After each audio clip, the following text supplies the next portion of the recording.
பெண்கள் விரும்பி வாங்கும் காஞ்சிபுரம் பட்டுப்புடவைகளில் போலி என்பதை எப்படி கண்டுபிடிப்பது என்று குழப்பம் அடைவோருக்காக நல்ல காஞ்சிபுரம் பட்டுப்புடவையை கண்டுபிடிப்பது எப்படி என்று நெசவாளர் ஒருவர் விளக்குவதை பார்க்கலாம்.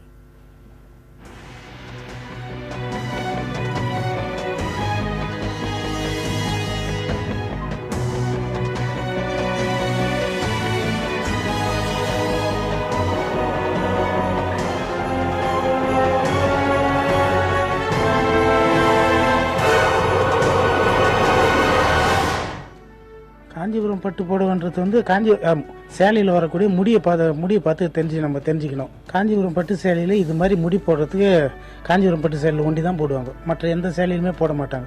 அது நம்ம வந்து இது முடியை பார்த்தாலே இது எல்லாருமே தெரியும். காஞ்சிபுரம் பட்டு சேலைக்கு ஒரு ஃபேமஸ் இந்த முடி, இந்த தொங்கல்னுவாங்க. பின்னாடி கட்டி தொங்கட்டினா அழகாக சுங்கு மாதிரி அருமையாக வரும். அடுத்தது பார்த்தீங்கன்னு சொன்னீங்கன்னா இதை வச்சு கண்டுபிடிக்கலாம். காஞ்சிபுரம் சேலையில் இந்த கலர், இது வந்து சிகப்பு கலர், இது பச்சை கலர், இது ரெண்டுத்தையும் சேர்த்தா இந்த சிகப்பு கலர் இதோட முடியுது. இதை ஈர்த்து வச்சு இது ஒட்டை கட் பண்ணிவிடும். கட் பண்ணுறது வந்து காஞ்சிபுரம் சேலையில் மட்டும்தான் செய்வாங்க, மற்ற எந்த சேலையும் செய்ய மாட்டாங்க. இது எந்த ஊர் சேலையாக இருந்தாலும் வச்சுக்க, எது அது அவங்களுக்கு தெரியாது. இது காஞ்சிபுரத்தில் நெய்கிறவங்க மட்டும்தான் இது மாதிரி செய்வாங்க. அடுத்து பார்த்தீங்கன்னா வந்து இந்த ஜெரியிலேருந்து ஒரு இழை இழுத்து பார்த்தீங்கன்னா அதில் தெரியும் இந்த சிகப்பையை வரும். இந்த சிகப்பையை வந்தாக்கா நம்ம ஒரிஜினல் ஜெரிகை தான் தெரிஞ்சுக்கலாம். இல்லைன்னு சொன்னால் அது டூப்ளிகேட் ஜெரிகை அப்படின்னு நம்மள நீங்கள் யாரையும் கேட்கவும் தேவையில்லை. இது அப்போ இந்த இழுத்து பார்த்தாலே தெரிஞ்சிடும். அப்படி உங்களுக்கு சந்தேகம் அதில் தெரியல அப்படின்னு சொன்னால் நீங்கள் யாருன்னா இந்த தொழில் தெரிஞ்சவங்களை இட்டு போயிட்டு அந்த சேலையை எடுத்துக்கலாம்.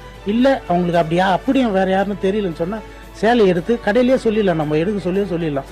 இது மாதிரி எடுத்து போய் நாங்கள் டெஸ்ட் பண்ணுவோம்னு சொன்னீங்கன்னாலே கடைக்காரர் உஷாராயிடுவாங்க, இவங்க விவரம் தெரிஞ்சவங்க தான் சொல்லிட்டு. இல்லை டெஸ்ட் பண்ணிவிட்டு நாங்கள் ஒரு டூப்ளிகேட்டாக இருந்தால் எடுத்தாந்து அப்போ கொடுத்துருவோம்னு சொன்னால் அவங்க அதுக்கேற்ற மாதிரி தருவாங்க. நம்ம ஏமாற வேண்டிய அவசியம் இருக்காது.